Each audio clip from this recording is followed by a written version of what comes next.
What to do when water pressure is low? Choose the one I have. Solar centrifugal pump provides continuous power for water supply.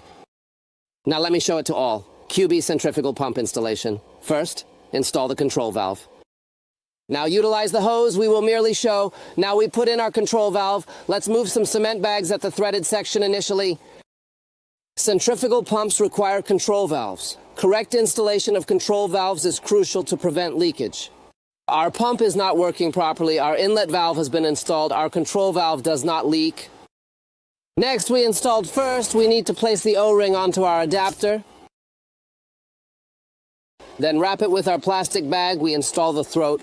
Install our water inlet properly.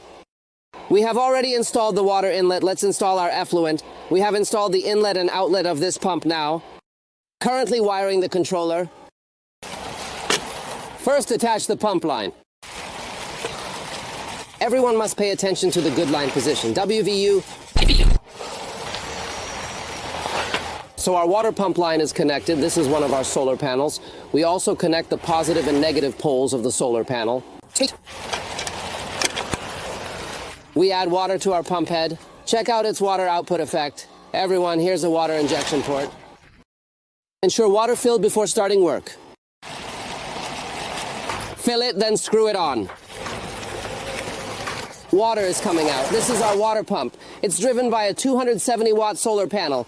Everyone, look, the water is still good.